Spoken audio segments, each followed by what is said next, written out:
Bienvenidos y bienvenidas a un episodio más de esta nueva serie de Nona Bienestar llamada Mitos y no tan mitos del bienestar holístico. Este podcast es un pretexto para reflexionar sobre aquellos temas que escuchamos que deberíamos integrar en nuestra vida para nuestro bienestar y que muchas veces ni entendemos o no nos late o simplemente seguimos pues porque son tendencia. Pero ¿de dónde salieron estos temas? ¿Son nuevos? ¿Ya se hacían antes? ¿Qué son? Aquí trataremos de voltear un poco al pasado, a la historia, la cual muchas veces está justo ahí para ayudarnos a formular las preguntas justas. Y si nos habla a través de mitos, mucho mejor, porque entonces lo podremos escuchar también con los oídos de nuestra conciencia. El día de hoy reflexionaremos sobre la ilusión.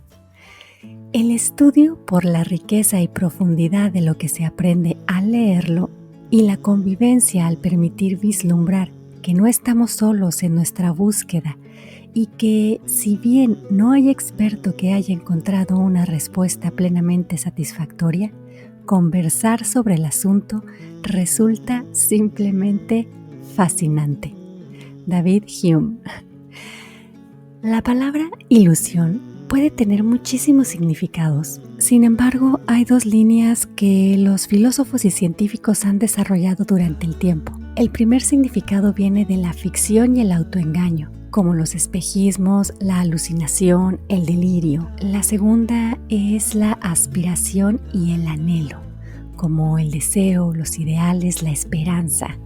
La primera línea se podría catalogar como ilusión subjetiva y la segunda como objetiva, ya que puede ser alcanzable gracias al dinamismo trascendente que tiene como naturaleza humana. Pero viajemos a través del tiempo. En la antigua Grecia, Sócrates era conocido como el creador de ilusiones. Mediante los diálogos platónicos podemos observar cómo utiliza imágenes ilusorias para representar a través de las palabras sus reflexiones entre lo visible y palpable que se vivía día con día y aquello que no existía sino en la imaginación del filósofo, cayendo sus discípulos en un estupor ilusorio bañado de aprendizaje.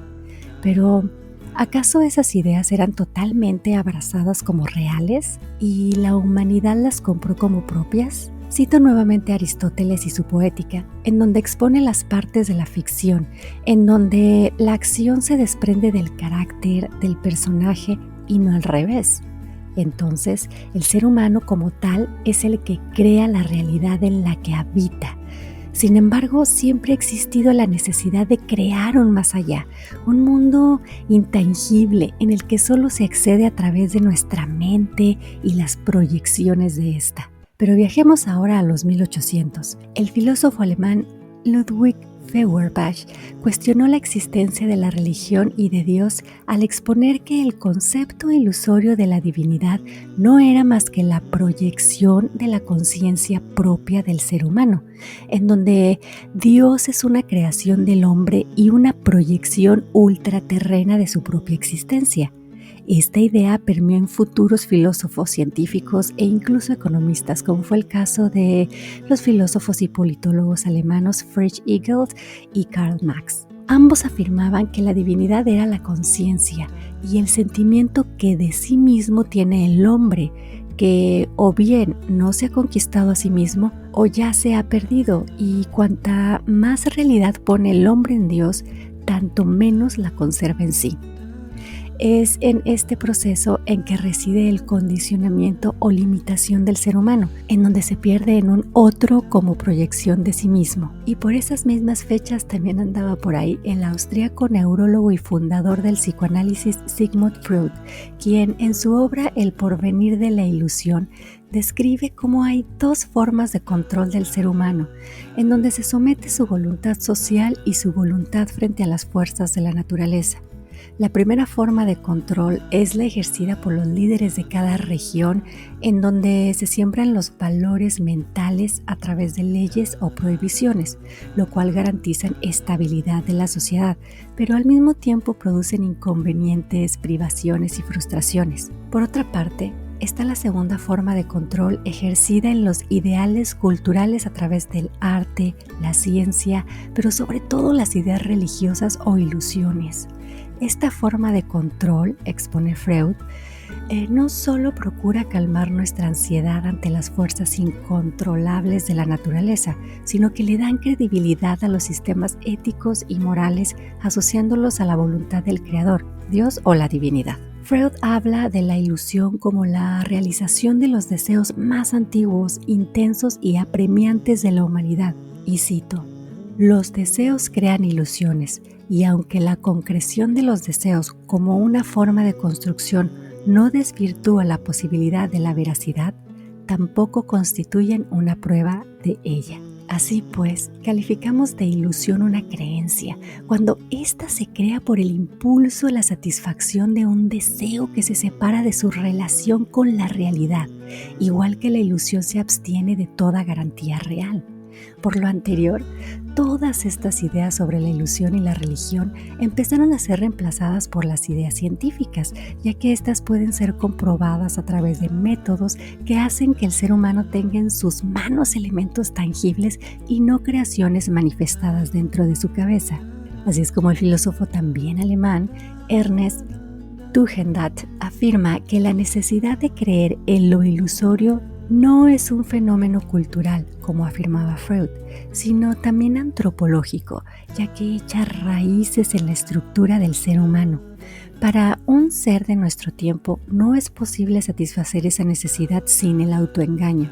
Entonces, contradecimos la necesidad con la factibilidad y esto crea un pensamiento desiderativo, es decir, un deseo que carece de toda evidencia, pero lo vale. Un poco de esta idea ya había sido antes mencionada por su compatriota Immanuel Kant al desglosar los conceptos de experimento, que es cuando se percibe con los sentidos externos, conocer, que es cuando captas como subjetiva una realidad con el entendimiento, y el pensar, que es cuando juntas en un juicio representaciones sensibles o conceptos. Entonces, cuando pensamos en algo de lo cual no hemos tenido una experiencia sensible, caemos en una ilusión y trasciende cuando le atribuimos una realidad objetiva, es decir, una pura idea de la razón. Podríamos hablar de muchísimos ejemplos más. La historia del pensamiento humano que se manifiesta a través de la filosofía, la literatura, el arte, las ciencias, etc., se ha desarrollado en el dilema entre la realidad y la ilusión. En nuestro episodio número 18 de Nona Bienestar, dentro de la sección Meditación, mitos y cuentos, hablamos de la leyenda de Nainema, el cual es un mito, una leyenda de creación de los pueblos Huitoto del Amazonas. Aquí Nainema atrapa a la ilusión y a base de su deseo la hace realidad y crea la tierra. Esta leyenda expone al creador como una ilusión que se materializa a base del deseo, de una creación propia de él o ella como inicio del todo. Te invito a que lo escuches. Lo puedes encontrar aquí mismo en Nona Bienestar como el episodio número 18, Nainema y la loba. Muchas gracias por acompañarme en estas cápsulas de reflexión sobre mitos y no tan mitos de lo que ahora llamamos vivir en bienestar. Les recuerdo que pueden seguirme en mis redes sociales. Me encuentran como Nona Bienestar en Instagram y Facebook. Si tienen algún comentario o duda sobre el episodio, me pueden mandar un mensaje en Instagram o escribirme a mi correo electrónico ruth@nona-bienestar.com. Si quieren seguir escuchando estas cápsulas, así como meditar conmigo escuchando mitos y cuentos, me pueden encontrar en las plataformas de podcast como Spotify, iTunes, YouTube con el nombre de Nona Bienestar. Nos escuchamos la próxima semana y recuerda que solo puedes encontrarte a ti misma, a ti mismo, como realmente eres.